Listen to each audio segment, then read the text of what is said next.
Olá pessoal, tudo bem com vocês? Professor Milton do canal Nosso Jeito de Falar. Hoje nós vamos comentar agora, neste momento, mais uma questão de linguagens, beleza? Então vamos lá, questão de número 8.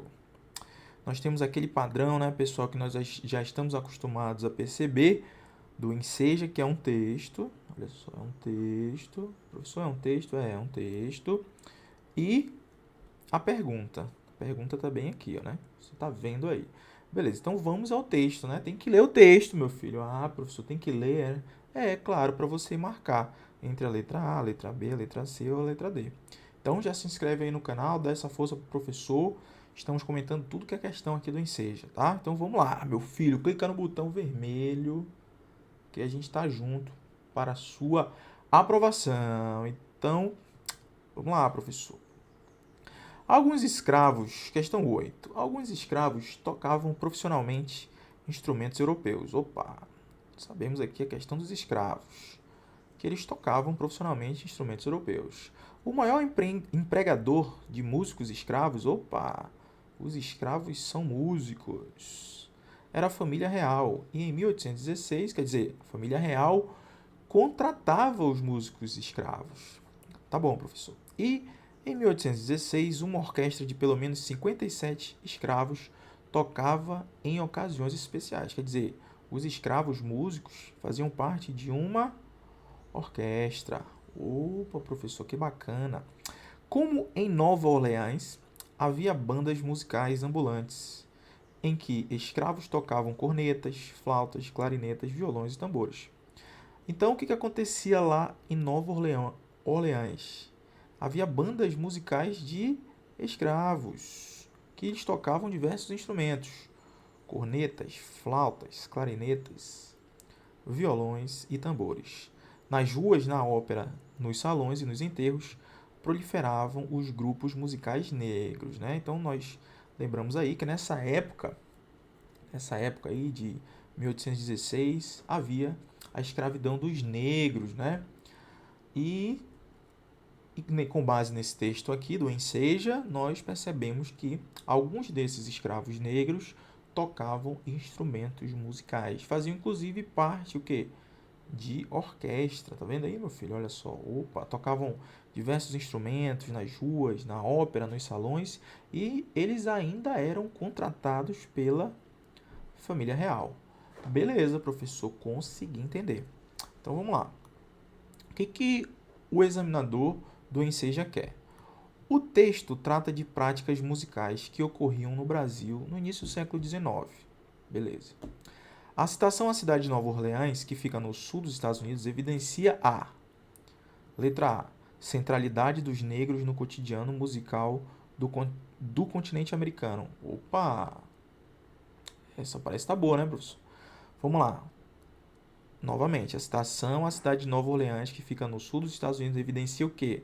Volta lá, professor, olha só. Como em Nova Orleans havia bandas musicais ambulantes, em que escravos tocavam cornetas, flautas, clarinetas, violões e tambores. E lá proliferavam os grupos musicais negros, né? Nas ruas, na ópera. Era como em Nova Orleans. Beleza? Então você já percebeu isso, meu filho. E a letra B? A citação à cidade de Nova Orleans, que fica no sul dos Estados Unidos da América, evidencia a semelhança entre a música brasileira e a música estadunidense. Ele falou de música brasileira, filho. Você viu falando aqui o texto dizendo alguma coisa de música brasileira? Não tem nada. Então essa alternativa aqui, essa letra, você já tira. Proeminência da música africana nos tempos coloniais. Opa, será, professor? Vamos ver. Ó, proeminência da música africana. Ó, ele fala que tem músicos escravos.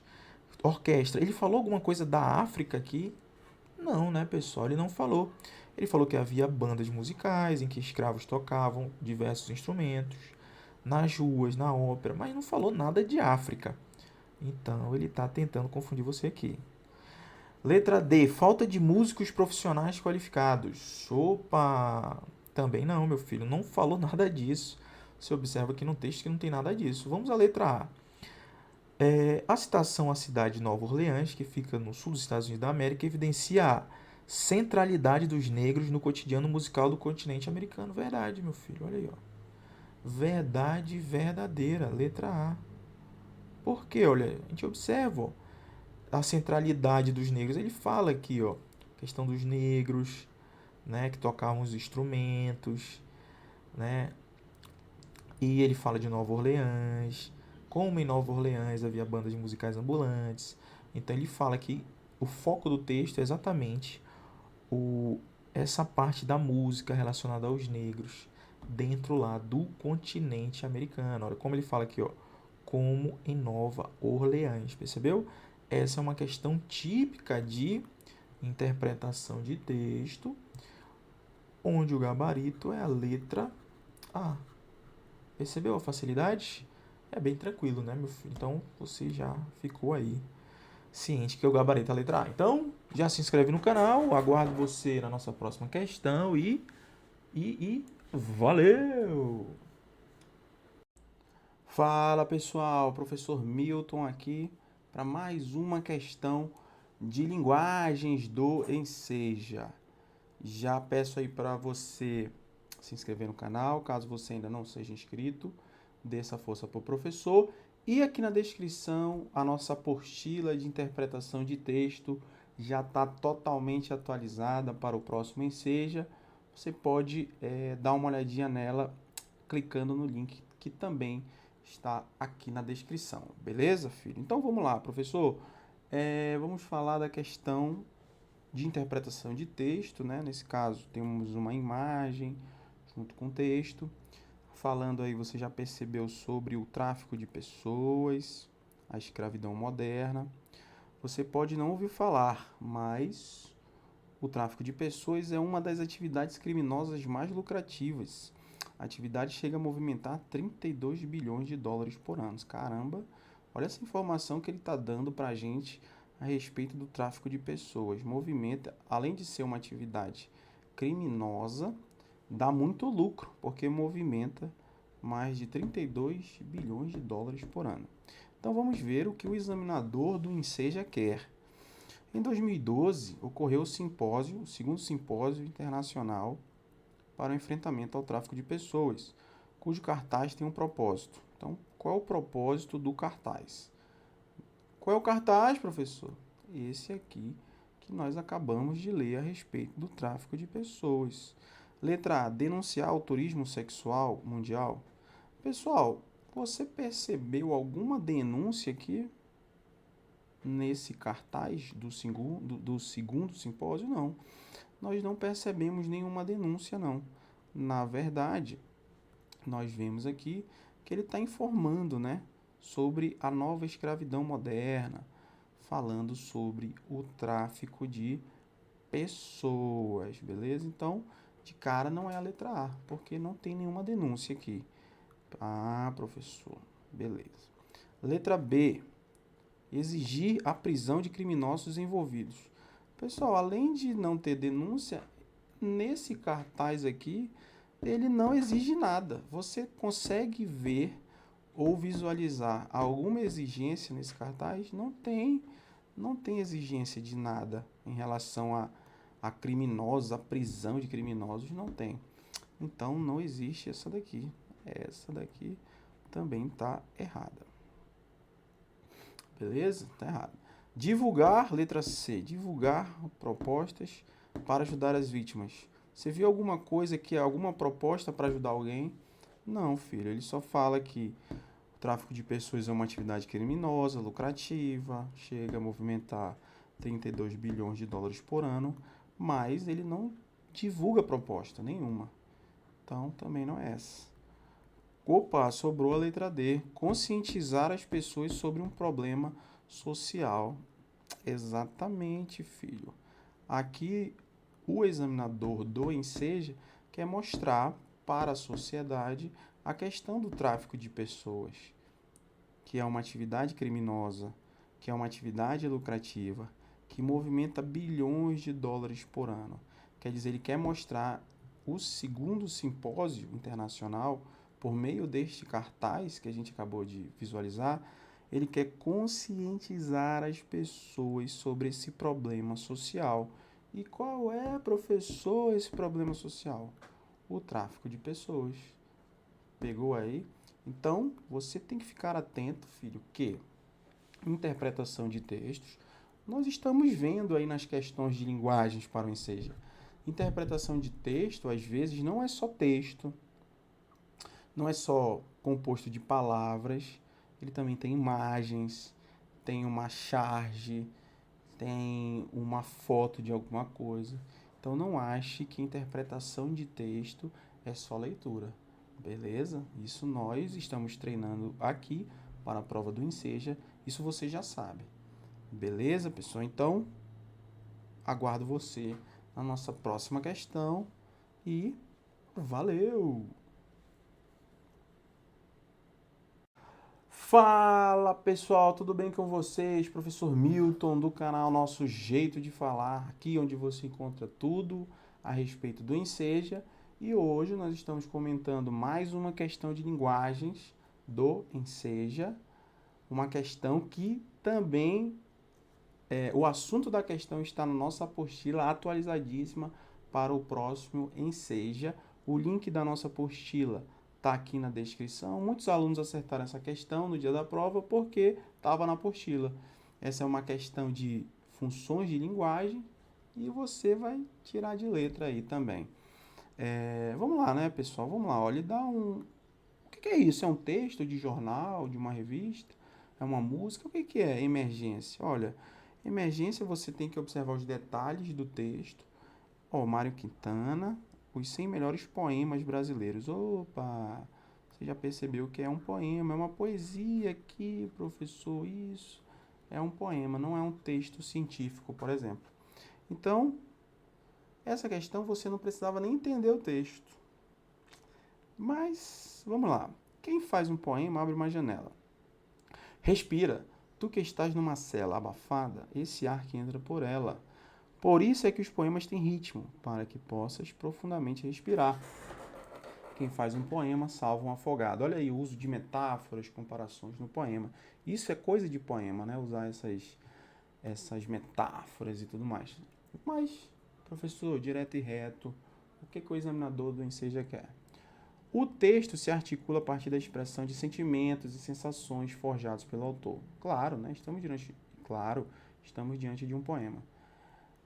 Nele ressalta-se visível preocupação com aspectos inerentes à linguagem, sua estrutura e seu ritmo.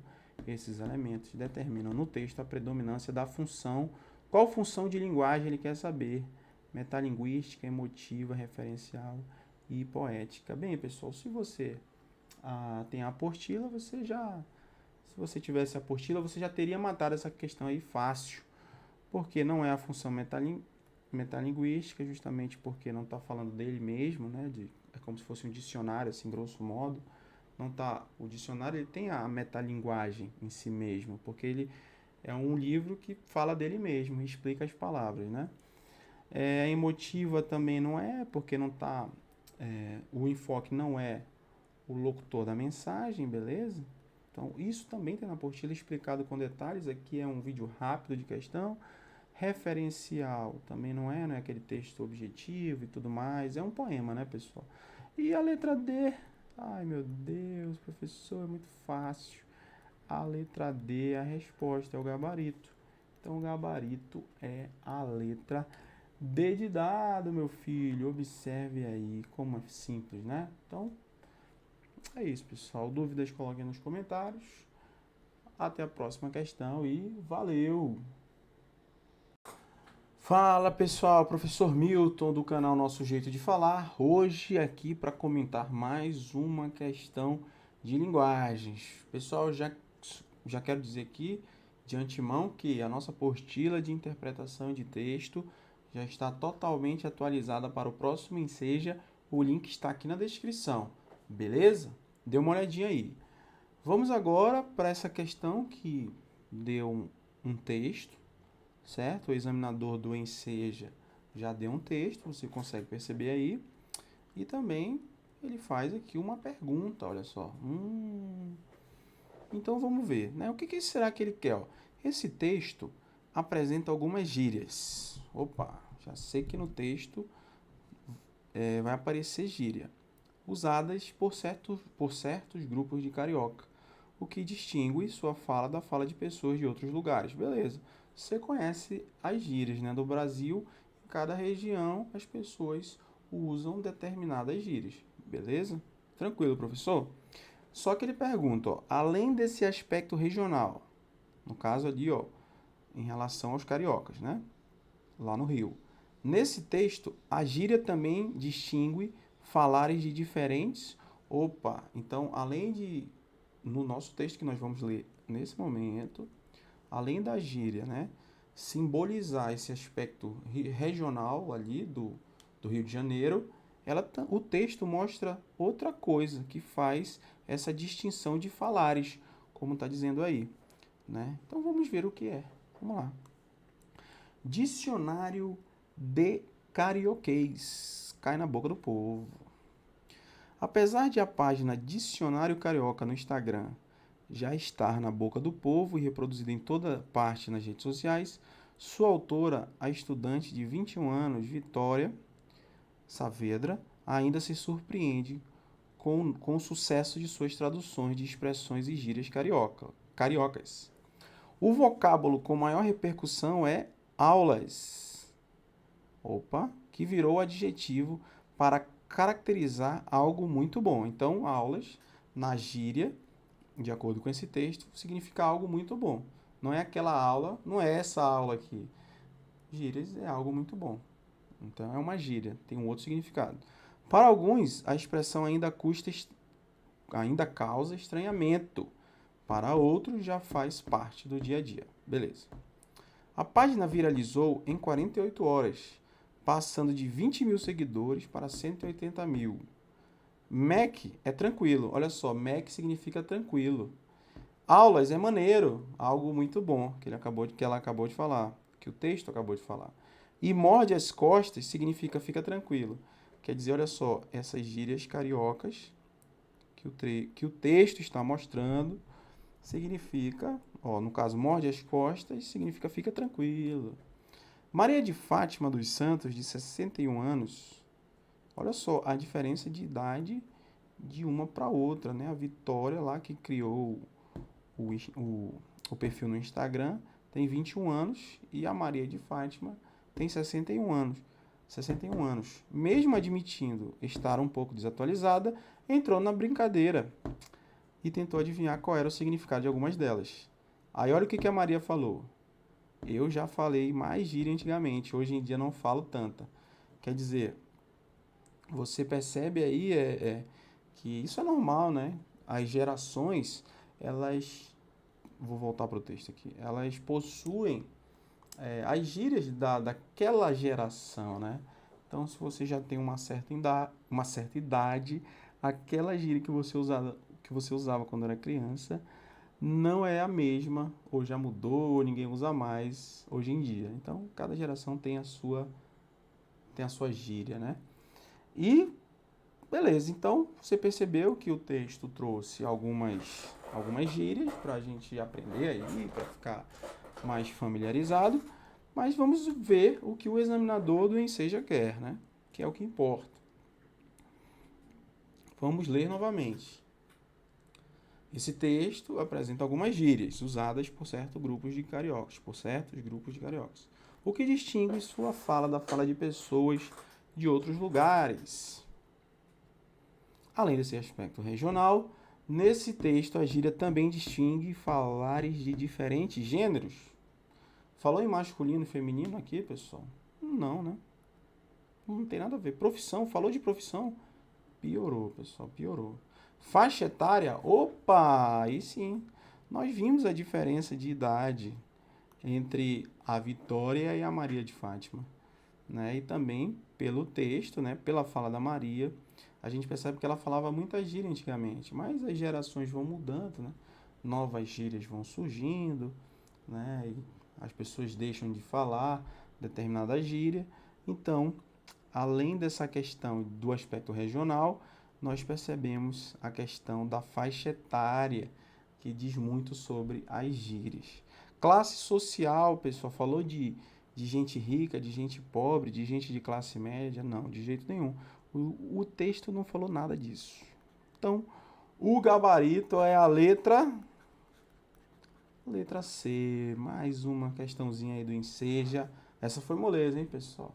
Aguardo você na nossa próxima questão e valeu! Fala pessoal, tudo bem com vocês? Professor Milton do canal Nosso Jeito de Falar. Hoje comentando mais uma questão de linguagens, beleza? Questão de interpretação de texto. Inclusive, a nossa apostila de interpretação já está totalmente atualizada para o próximo Enseja, que você pode acessar aqui, ó, clicando no link na descrição. Beleza? Tamo junto, vamos lá.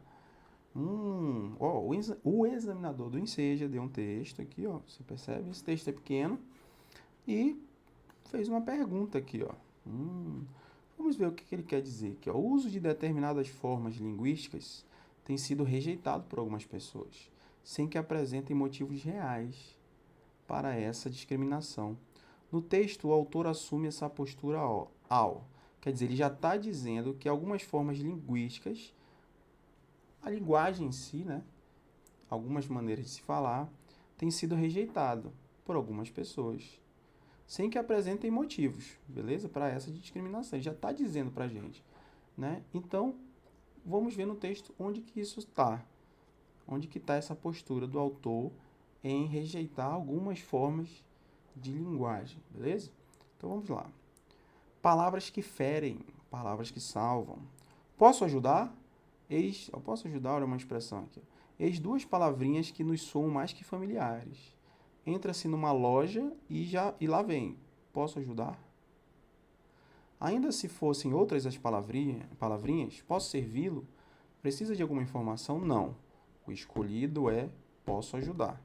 Traduzido direto do jargão dos atendentes americanos. Quer dizer, essa expressão posso ajudar vem lá dos Estados Unidos. A má tradução das expressões comerciais americanas já cometeu uma devastação no idioma, ao propagar o doentio surto de gerúndios. Vou estar providenciando, posso estar examinando. Quer dizer, olha só como ele está. A questão aqui que ele pergunta de rejeitar determinadas formas linguísticas, ele está falando bem aqui no finalzinho, ó. É em decorrência do quê? Da má tradução das expressões comerciais, ó. Vem propagando o quê? O doentio surto de gerúndios. Vou estar providenciando, posso estar examinando. Segundo o autor, que do telemarketing contaminou outros setores da linguagem. Caramba, olha só que engraçado, né? Mas vamos lá. Então, no texto, o autor assume essa postura dessas formas linguísticas, né? De ter sido rejeitado por algumas pessoas, sem que apresentem motivos de discriminação. O autor assume essa postura a indicar as frases típicas de telemarketing para os ambientes familiares. Não, pessoal. De um jeito nenhum. Ambiente familiar, não. Nós estamos falando aqui, ó, de uma loja. Isso aqui é utilizado em loja, né? Posso ajudar? Então, essa de cara já não é, né? Pela fé. Letra B. Propor o uso de jargões e de expressões traduzidas em lojas comerciais. Pelo contrário, ele não propõe. Ele abomina. Ele diz que isso aqui, ó, é uma devastação. A má tradução é uma devastação no idioma, meu filho. Então, ele não propõe que se utilize isso. É o contrário. É uma crítica.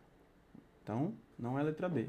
Letra C. Identificar problemas correntes na linguagem utilizada pelos americanos também não tem nada a ver. Ele só fala que vem de lá, dos americanos. Mas não tem a ver. Ele está falando aqui, ó, do nosso português. Tá? Não é do inglês em si. Está falando da tradução que é feita no português. Que nós vimos aqui, ó. Ó, a má tradução, tá vendo aqui, ó? Tá tudo no texto. E a letra D, caracterizar certas expressões como maléficas e destruidoras da língua. Exatamente, meu filho.